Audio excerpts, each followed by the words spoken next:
Oi, gente, tudo bem com vocês? Bom dia, boa tarde, boa noite. Espero que estejam bem na medida do possível. Eu tô tentando gravar essa aula faz tempo, faz 1h30, por incrível que pareça. Tá sendo bem difícil gravar por conta dos aplicativos, que não estão salvando os meus vídeos. Bom, mas enfim, vamos tentar de novo e vamos ver se vai dar certo. O tema de hoje é a grande crise, ou a crise de 1929, né?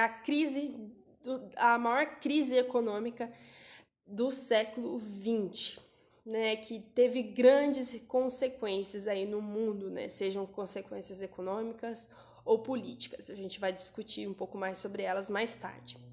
Mas uma coisa que eu quero muito que vocês guardem no coração de vocês é essa imagem, porque essa imagem retrata definitivamente o que foi a grande crise, né? Aí a gente está encontrando um outdoor com uma publicidade norte-americana, né, que fala sobre "There's no way like the American way", né? Não há outro caminho senão o caminho americano, ou a maneira americana. Enfim, né, que fala sobre o estilo de vida americano, que é o melhor, né? A gente vê aí a conhecidíssima família Doriana, do pai que tem uma economia muito próspera, que participou das ações de uma grande empresa, a mãe que é uma grande mulher, uma grande dona de casa, seus filhos extremamente educados, o seu cachorrinho, todos viajando pra praia. Então é aquela família Doriana que a gente vê até hoje na televisão. E essa publicidade, ela ficou muito conhecida, né? Esse American Way ficou muito conhecido, né, nos Estados Unidos devido à ascensão econômica dos Estados Unidos, né? Foi uma publicidade que atingiu todo mundo dos Estados Unidos e ficou muito famosa. E, né, com a crise, a gente pôde perceber que o desemprego se alastrou e a fome também. Então a gente está vendo uma fileira aí de pessoas negras, né, fazendo uma fila aí para pegar alimento, né? Porque com a crise a fome chegou de uma forma muito intensa no país. Então vamos discutir sobre a crise. No início do século XX, a Bolsa de Valores de Nova York era o principal centro internacional de investimentos. Para quem se lembra sobre a aula de Primeira Guerra, eu falei para vocês como os Estados Unidos se tornou uma grande potência, né? Enquanto os países europeus estavam em conflito, os Estados Unidos se aproveitou dessa situação e começou a abastecer esses países, né? Porque eles estavam ocupados em treta. Então os Estados Unidos falou assim, olha, eu vou começar a desenvolver a minha indústria, né? E eu vou começar a exportar os meus esses países. E deu muito certo. Os Estados Unidos cresceu muito com isso. Os Estados Unidos exportavam de tudo, né? Instrumentos bélicos, alimentos, roupas. Todos os setores praticamente eram vendidos aí produtos que abasteciam os países europeus. A crise ocorreu devido à recuperação da economia dos países da Europa, com aumento na sua capacidade de produção. Então, os países europeus estavam sendo abastecidos pelos Estados Unidos. Ok, Primeira Guerra acaba e os Estados Unidos começam a financiar esses países europeus para eles se recuperarem. Por quê? Os Estados Unidos liberando esses créditos de financiamento para os países europeus, esses países europeus vão ter que pagar juros altíssimos para os Estados Unidos. Então, os Estados Unidos ajudou os países europeus não por filantropia, não por caridade, mas porque eles iam ganhar muita grana em cima disso, né? Em cima de juros. Pois bem, os países europeus se recuperaram e começaram a se industrializar. Eles se industrializando, eles partiram a abastecer as suas indústrias passaram a abastecer eles mesmos, né? As indústrias de alimentícias, bélicas, europeias começaram a abastecer os próprios países europeus. E os países europeus não precisavam mais importar tantos produtos norte-americanos, né? Estadunidenses, né? A gente tem mania de falar norte-americano, mas são estadunidenses. Eles não tinham mais essa necessidade por próprios produtos. E com isso, né, houve um descompasso entre a superprodução e a quantidade de consumidores.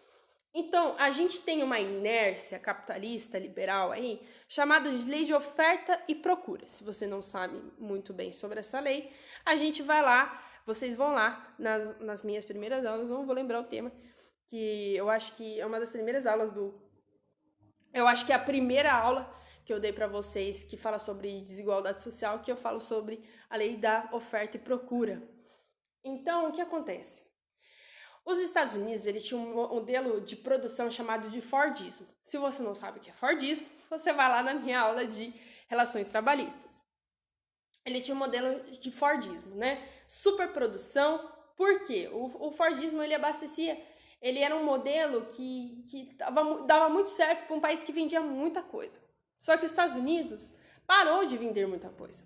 E o Fordismo continuou a ser utilizado, né? Um modelo de produção a ser utilizado. Então, os Estados Unidos começou, produzia, mas ele não vendia tanto. E começou o quê? A ser desvalorizados os produtos. Por quê? Segundo a lei da oferta e da procura, quando você tem muita oferta e pouca procura, o valor desse produto desvaloriza. Então, é isso que aconteceu. A Europa parou de consumir produtos estadunidenses. As pessoas que produziam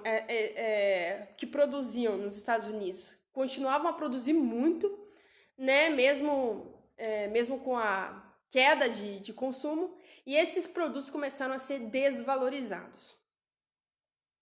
Com isso, né, as fábricas não tinham... Então, o que acontece? Esses produtos começam a ser desvalorizados, as empresas não têm tanto lucro, elas começam a mandar mais gente embora, muita gente, e a desigualdade, né, ela ocorre de maneira muito mais acentuada, e aí as empresas não começam, aí com essa queda com esse aumento de desemprego, né, com essa queda de valor dos produtos, isso começa a virar uma cadeia. Por quê? Eu tenho uma empresa que vende Coca-Cola. Eu vendia muita Coca, eu vendia Coca pra cacete pra Europa. Eu paro de vender tanta Coca-Cola. Essa minha empresa que tinha 300 funcionários passa a ter 200 porque eu preciso manter aí a margem de lucro que eu tinha antes. Ou a margem de venda que eu tinha antes. Eu começo a ter 200 empregados. Esses 100 empregados começam a ficar... Eles não têm mais capacidade de consumir como consumia antes. E as outras empresas que dependiam dessas pessoas para que consumam os seus produtos começam a quebrar também. Então começa a ter meio que uma crise generalizada. Nesse momento, o capitalismo se torna uma mina de bombas, né? Uma empresa explode, a outra vai explodindo, porque é uma cadeia de consumo. Então as fábricas, não tendo como vender grande parte das suas mercadorias, reduziram drasticamente suas atividades. A produção agrícola, que era excessiva, também não encontrava seus compradores. O comércio inviabilizou-se, encaminhando a economia do país à falência generalizada. Então é isso que aconteceu, né, pessoal? Esse momento de minas de bomba, né, que cada empresa vai quebrando a outra. Espero que vocês tenham entendido.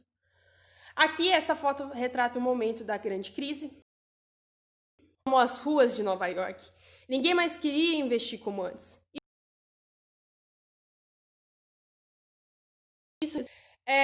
Então eu vou explicar para vocês como que funciona as ações. É mais complexo, eu vou falar muito o básico para vocês, só para a gente entender e contextualizar. Bom, eu tenho Coca-Cola, tá? É uma empresa que as pessoas estão falando que vai... Nossa, a Coca-Cola parece que é uma empresa que vai explodir, que vai virar na moda, papapá.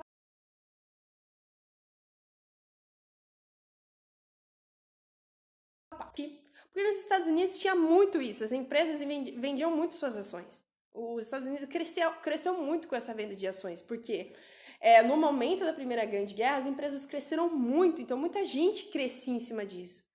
E por isso que surgiu esse American Way of Life, né? De você investir em ações, de você ganhar grana junto com as empresas, saca?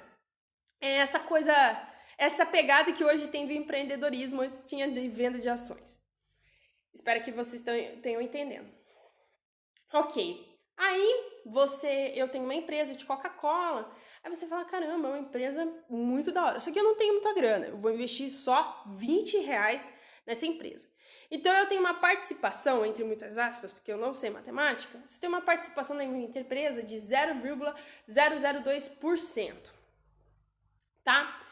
Beleza. Aí minha empresa, em agosto minha empresa tá de boa, em setembro minha empresa explode, assim, vende pra cacete. Vende muito. E a sua ação de R$20 se torna R$400. Ela supervaloriza.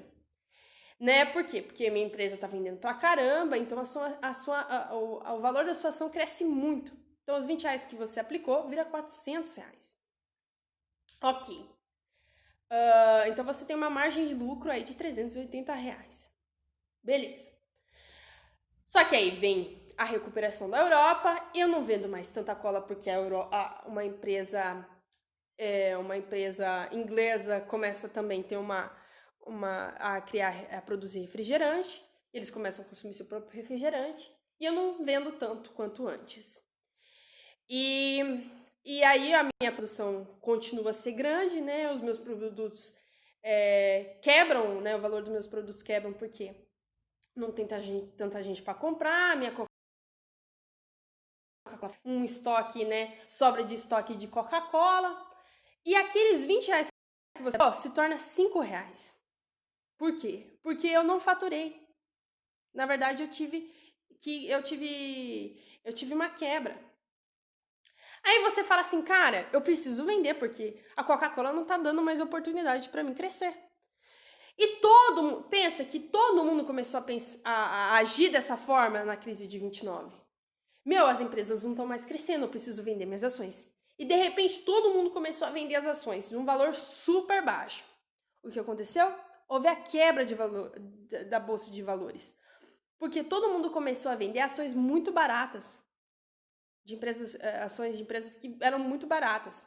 Que não tinham aquele valor. Estavam pela metade do preço, praticamente. Porque as pessoas pensavam melhor ter 5 na mão do que eu sair devendo. Tá, eu apliquei 20, mas a minha ação tem um valor de R$5. Eu prefiro vender a minha ação por R$5 do que sair devendo. Então todo mundo começou a agir dessa forma. Então houve a quebra de bolsas de Nova York justamente por isso, ok? Espero que tenham entendido essa parte. Desemprego. Como todas as empresas estavam hiper desvalorizadas, houve um desemprego total. As empresas começaram a quebrar feio.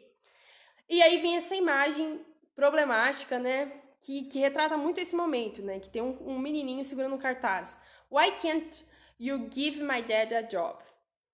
Eu vou falar com o meu inglês bem raso, tá? Eu ainda tô no intermediário, não sei falar inglês fluente, mas pelo menos sei pronunciar algumas palavras. Né? Por que você não dá ao meu papai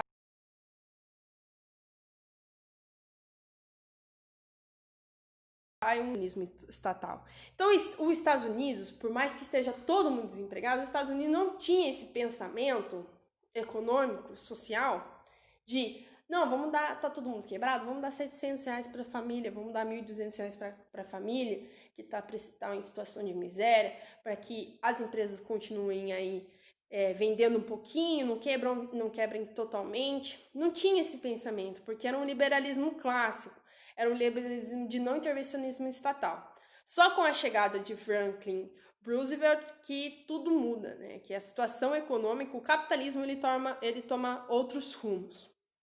Mas nesse momento não tinha tanto emprego, não tinha a população estadunidense não tinha tanto apoio do Estado nesse momento de crise. Aqueles que viviam exclusivamente dos investimentos no mercado de capitais, particularmente da compra e venda de ações, viram o valor de seus títulos despencar, transformando-se em papéis sem valores. 1/4 da população dos Estados Unidos estava desempregada. Então pensa que foi um desemprego generalizado, assim. Muita gente passou a ter uma crise assim imensa. Então, a gente estava falando do efeito mina, né? Mina de bomba nos Estados Unidos. Essa mina de bomba nos Estados Unidos por um outro efeito, chamado efeito dominó. É que eu chamo de efeito dominó porque cada país que dependia dos Estados Unidos começou o quê? A despencar também. Porque os países que vendiam produtos, exportavam produtos para os Estados Unidos, começaram a vender bem menos porque o próprio Estados Unidos tinha condição de comprar tudo aquilo. Começaram a vender bem menos e começaram a quebrar também. Então a crise iniciada em Nova York rapidamente o mundo. Os países produtores de matérias-primas e alimentos, que dependiam economicamente das exportações para os países industrializados, não encontravam compradores para seus produtos. Esses países entraram em colapso. Mas até esse momento, os países capitalistas que dependiam dos Estados Unidos estavam em colapso. Mas havia um bloco econômico, político, social que estava de buenas, que estava de boa com essa situação, que é a União Soviética. Por quê? Se você for lá na minha aula de Revolução Russa, você vai entender que a União Soviética tinha um outro plano econômico, chamado de planificação econômica, né? Um modelo socialista. E eles não precisavam, não tinha tanto essa dependência com os países capitalistas, porque eles abasteciam as suas próprias demandas. Eles viviam outra situação econômica. Então, esse momento foi um momento muito bom para a União Soviética, porque ela começou a crescer muito, né? Não que ela começou a crescer muito devido à crise, aqui a crise ferrou todos os países, né? Mas os países, a União Soviética estava vivendo um momento de crescimento, né? Porque não dependia tanto dessa economia. E o Brasil com isso? O Brasil, nessa época, ele exportava café, né? O Brasil era um país agroexportador e ele vendia muito café. Os Estados Unidos era o principal comprador de café brasileiro. Os Estados Unidos, no momento de crise, ninguém vai comprar café, principalmente os Estados Unidos, né? Não é que nem o Brasil, que é um hábito tomar café. Os Estados Unidos não, é um luxo tomar café. Então eles pararam com esse luxo, né? Porque estava em situação de crise e o café parou de ser tão comercializado no mundo afora. E ele passou a ser desvalorizado aqui no Brasil, né? Por conta ali da oferta e da procura. E o que aconteceu? Como os nossos governantes, né, nesse período, eram formados por agricultores, principalmente cafeicultores, eles decidiram queimar o café. Então, eles gastaram dinheiro público para queimar o café, para que o café que tivesse, né, que tivesse ali fosse valorizado, né, e tivesse para manter o seu valor, né, para manter o valor do café. Para que ele não fosse desvalorizado, nem valorizado, nem desvalorizado, para que mantesse o valor do café. Então, os governantes brasileiros queimavam esse café para que o café, assim, pudesse ser vendido num preço, no seu preço. Complicado falar isso. Voltando, né, pessoal? Desculpa. Então, com a crise do café, aconteceu algo bem positivo na economia brasileira. Os cafeicultores passaram a investir, né, seus capitais para a industrialização. É nesse período que o Brasil deixa de ser um país agroexportador e passa a ser um país industrializado. Então, na década de 30, o Brasil começa a se industrializar de fato, devido a essa crise do café. Tá ok? Eu deixei um trecho aí para vocês de uma matéria da Folha de São Paulo que fala sobre esse momento. É muito interessante, né? Quem gosta desse assunto, quem quer se aprofundar mais, pode ler, que é bem legal. A crise do liberalismo. As pessoas não botavam mais fé no liberalismo. Isso repercutiu na ascensão de governos de extrema-direita, sobretudo em países na Europa. Fascismo e nazismo. Então, as pessoas, né, com a crise de 1929, as pessoas começaram a, né, questionar se o liberalismo era extremamente eficaz. Será que o liberalismo é eficaz? Será que vale a pena tudo isso? E a galera começou a, principalmente na Europa, porque os países europeus também entraram em colapso devido à crise de 29, né? Eles mesmos se prejudicaram, né? Se for parar para avaliar, eles começaram a escolher governos de extrema direita, né? E foi assim que surgiu o fascismo e o nazismo. Eu vou explicar isso de forma mais aprofundada nas próximas aulas, né? Assim vocês vão entender completamente o que eu estou dizendo. Mas nesse período, todo mundo começa a questionar se o liberalismo era realmente eficaz e começou a escolher partidos aí de extrema direita. Já nos Estados Unidos a situação é diferente. Nos Estados Unidos o povo votar num cara, né? Ele elegeu um cara chamado Franklin Roosevelt e ele na verdade desenvolve um plano econômico chamado keynesianismo, que é um liberalismo mais social. Então, é um liberalismo em que há intervenção estatal para que o Estado possa auxiliar as empresas quebradas e auxiliar o desemprego, né? Auxiliar as pessoas desempregadas, oferecendo recursos, oferecendo trabalho. Então, o New Deal seria uma forma de que os Estados Unidos, a política dos Estados Unidos mudasse e que o Estado pudesse auxiliar esse momento de crise. Né? Se vocês querem saber mais sobre o keynesianismo, vá lá naquela minha aula, nas minhas primeiras aulas de geopolítica, que vocês vão entender de forma mais aprofundada, que eu só estou dando uma pincelada mesmo, porque o meu foco é falar sobre a crise. Então, é muito interessante que o liberalismo começa a tomar outras caras nesse momento de grande crise. E a gente vai ver aí, né, eu peço, finalizo esse vídeo questionando como que vai ser o liberalismo depois da pandemia. Né? Se vocês já pararam para pensar nisso, quais rumos a nossa economia capitalista vai tomar depois desse momento tão difícil que todos nós estamos passando. É isso, gente. Espero que vocês tenham gostado. Um beijo e até mais.